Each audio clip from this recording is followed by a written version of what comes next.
사랑하는 성도 여러분, 평안하셨습니까?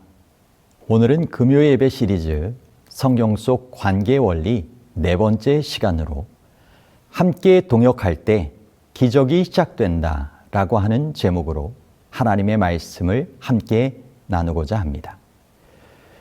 요즘 우리는 혼자라는 단어가 익숙해지는 시대에 살아가고 있습니다. 혼밥, 혼자 밥을 먹는다. 혼영, 혼자 영화를 본다. 혼행, 혼자 여행한다는 의미죠. 개인주의가 일상 속에 깊이 자리 잡고 스스로 살아가는 능력이 마치 미덕처럼 여겨지기도 합니다. 하지만 삶의 효율성이 높아질수록 사람 사이의 연결은 점점 약해지고 마음의 외로움과 신앙의 공허함은 더욱 깊어지고 있습니다. 그러나 하나님은 언제나 함께 일하기를 원하십니다. 아담에게는 하와를, 모세에게는 아론과 훌을, 그리고 예수님께서는 직접 모본으로 12제자와 함께 동역하시며 그의 삶을 사셨습니다. 혼자가 아닌 함께 할 때 하나님의 뜻은 더욱 놀랍게 이루어지는 것입니다. 오늘 우리가 살펴볼 느헤미야서는 무너진 성벽이 단 52일 만에 재건된 놀라운 기적의 기록입니다. 그러나 이 기적은 뛰어난 한 사람의 능력만으로 이루어진 것이 아닙니다. 함께 기도하고, 함께 일하고, 함께 고난을 견딘 공동체의 동역이 있었기에 가능한 일이었습니다. 그래서 오늘 우리가 붙들어야 할 성경에 중심되어지는 핵심 사상은 이것입니다. 동역이 멈추면 사명이 지체되고 동역이 회복될 때 기적이 시작된다. 이제 말씀을 통해 하나님이 기적을 이루시는 방식인 동역의 원리를 다시 한번 함께 배우고 우리의 가정과 교회 그리고 우리에게 주어진 사명 속에서 그것을 실천해 나아가기를 간절히 소망합니다.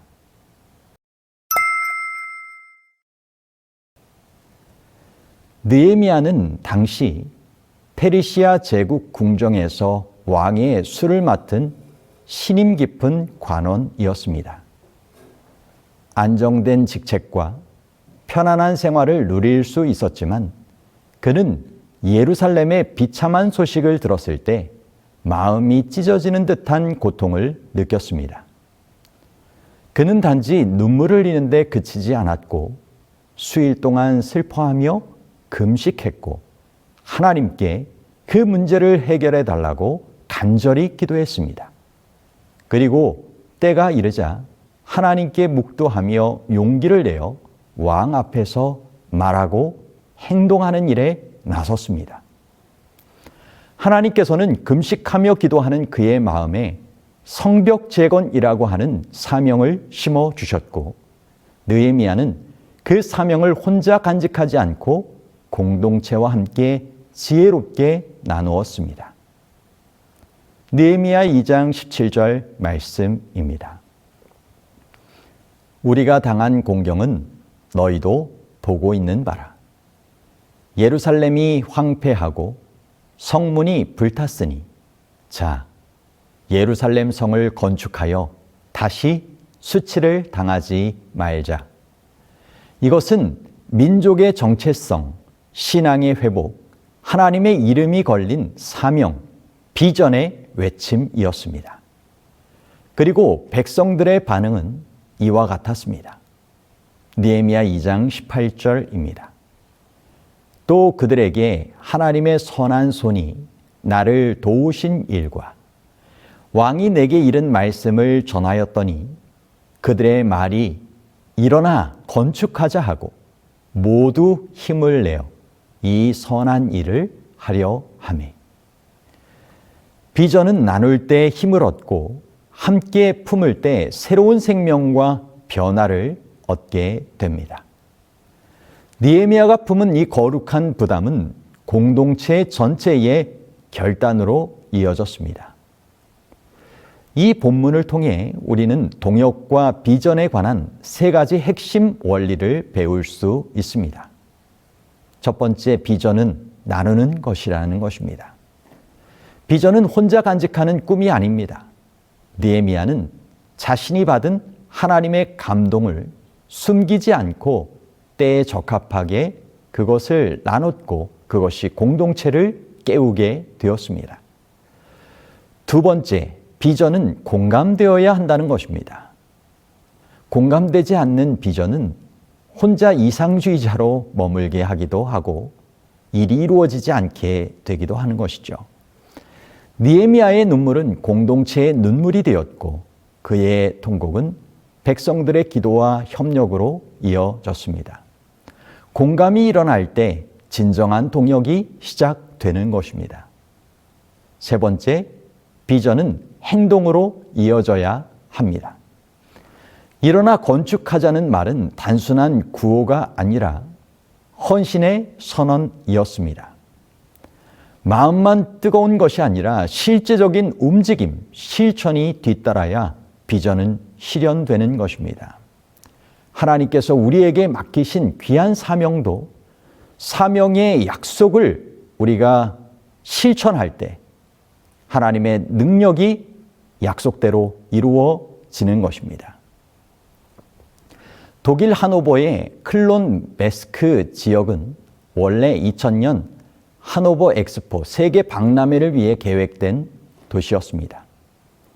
그러나 엑스포 이후에 도시가 빠르게 쇠퇴하면서 이 지역은 경제적 취약계층과 이민자 가정이 늘어난 낙후 지역으로 전락하게 됩니다.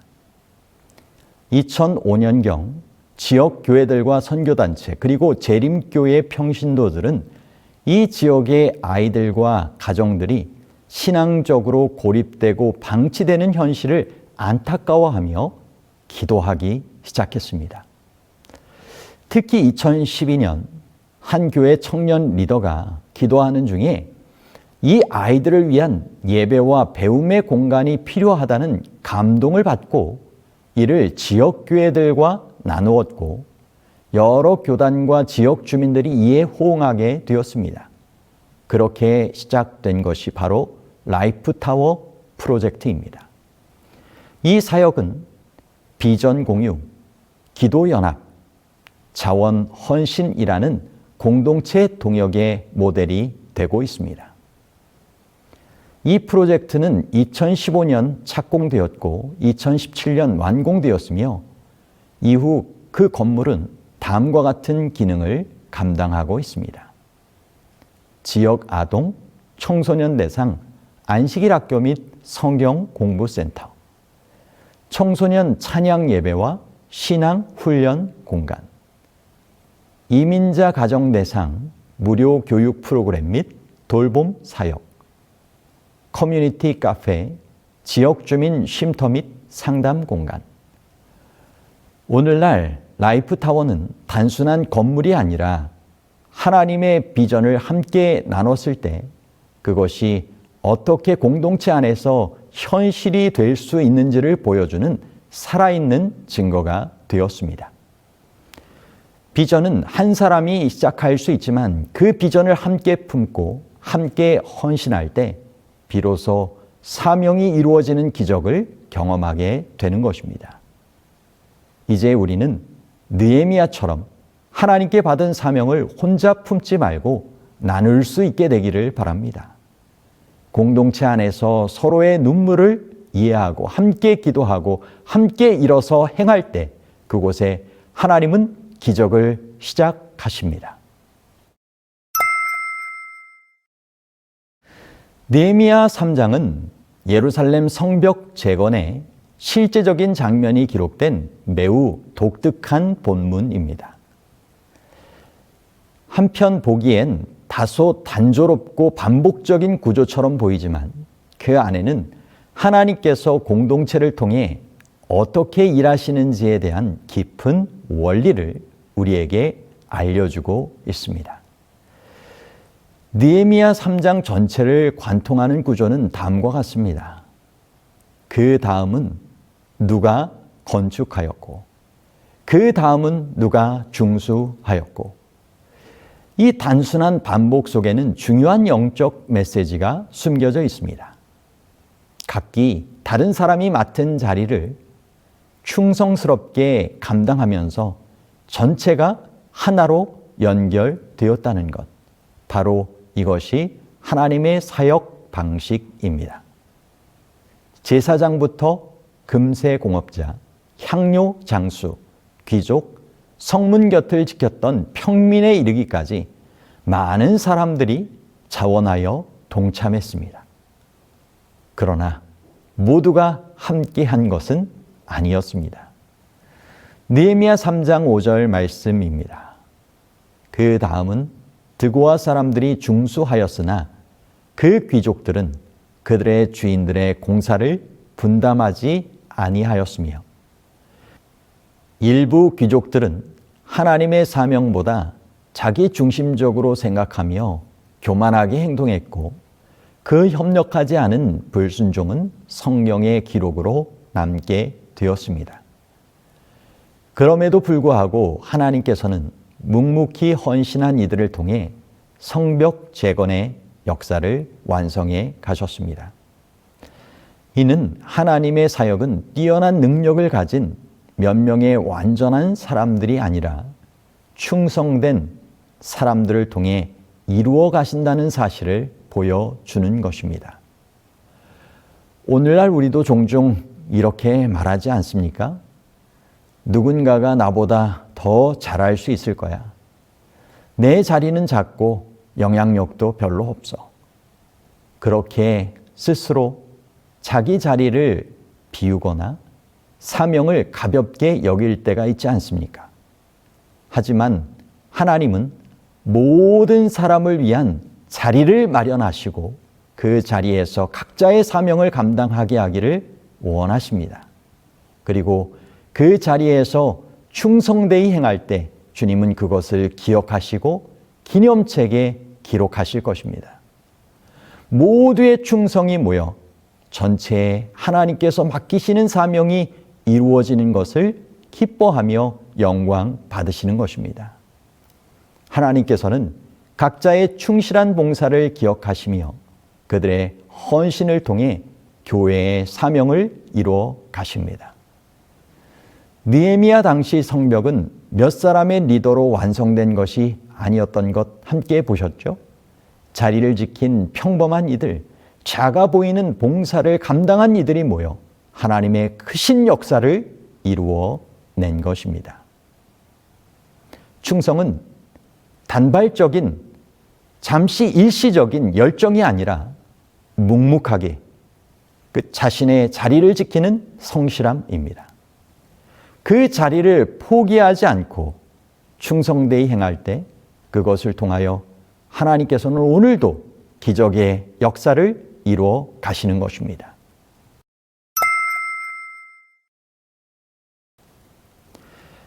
하나님의 일을 시작하면 반드시 방해가 찾아온다는 것을 그 다음의 내용을 통하여 우리는 살펴보게 됩니다.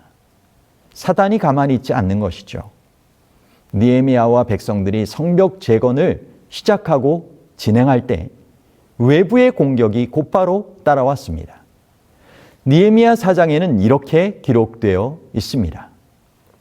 산발랏이 우리가 성을 건축한다 함을 듣고 크게 분노하여 유다 사람들을 비웃으며 자기 형제들과 사마리아 군대 앞에서 일러 말하되 이 미약한 유다 사람들이 하는 일이 무엇인가? 암몬 사람 도비야는 곁에 있다가 이르되 그들이 건축하는 돌 성벽은 여우가 올라가도 곧 무너지리라 하더라.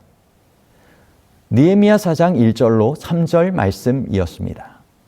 산발랏, 도비야, 게셈 이와 같은 이방 지도자들은 조롱과 위협으로 백성들의 손을 약하게 하려 했습니다.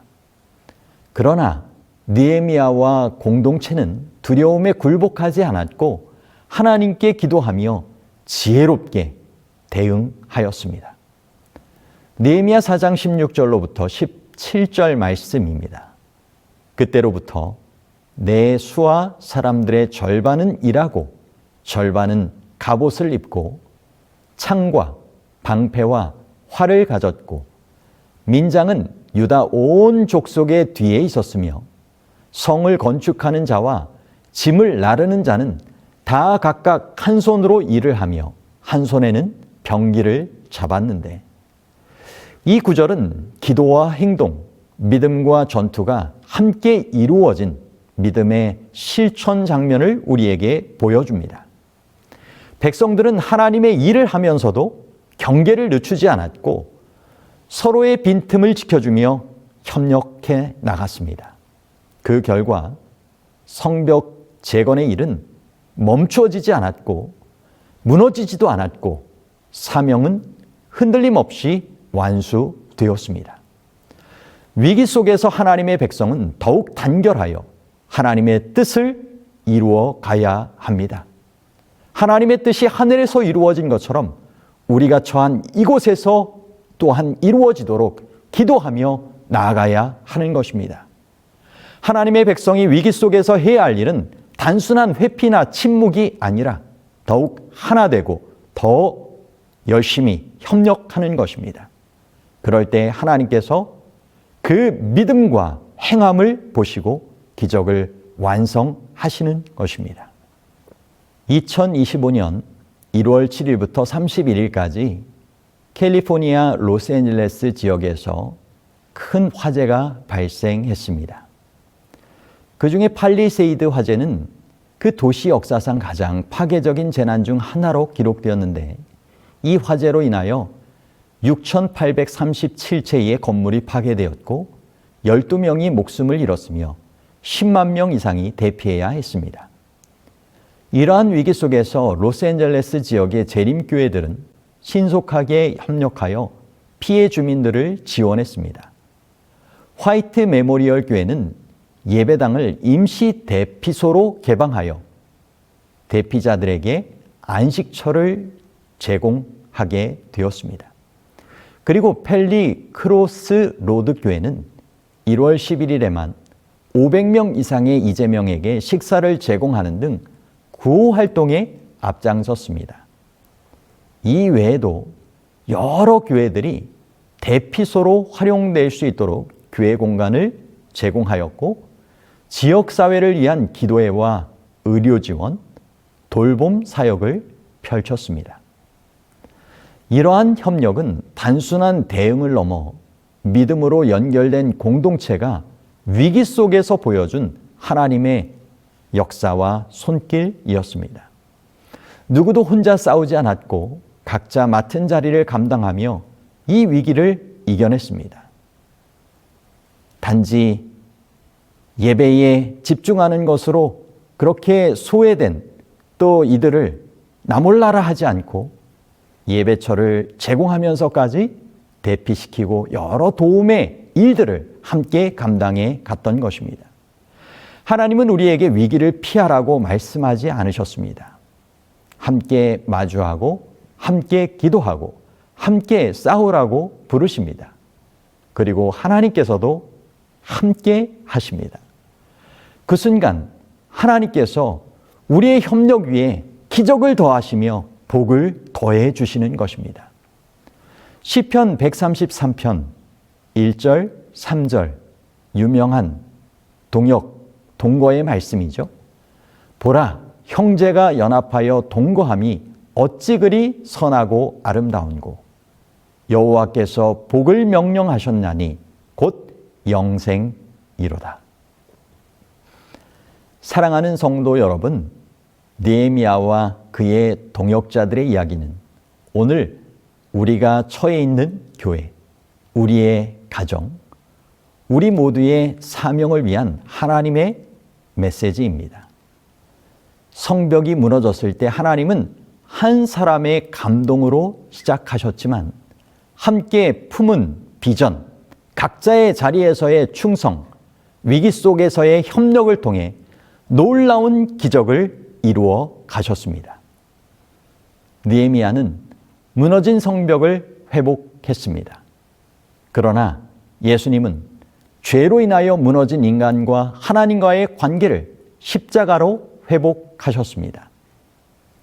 마태복음 11장 29절 말씀입니다. 내 멍에를 메고 내게 배우라. 예수님은 우리가 혼자 멍에와 짐들을 감당하게 하기를 원치 않으십니다. 그분은 함께 멍에를 지시며 우리의 짐을 대신 져주시거나 또 함께 져주시고 우리와 동역하십니다. 그리고 우리에게도 또한 말씀하시죠. 너희가 짐을 서로 지라. 그리하여 그리스도의 법을 성취하라. 복음은 언제나 혼자가 아닌 함께 이루어가는 사명인 것입니다. 오늘 우리는 스스로에게 이렇게 물어보면 좋겠습니다. 나는 하나님께 받은 비전을 누구와 나누고 있는가? 공동체 안에서 나는 신실한 동역자로 살아가고 있는가? 위기의 순간 나는 두려움이 아니라 협력과 기도로 반응하고 있는가? 하나님은 오늘도 우리에게 말씀하십니다. 일어나 건축하자. 혼자가 아니라 함께 걸을 때, 함께 그 일들을 행할 때 하나님은 그 길 위에서 반드시 기적을 통하여 하나님의 살아계심을 증명하시고 그러한 하나님께 영광 돌리는 삶을 살게 하실 것입니다.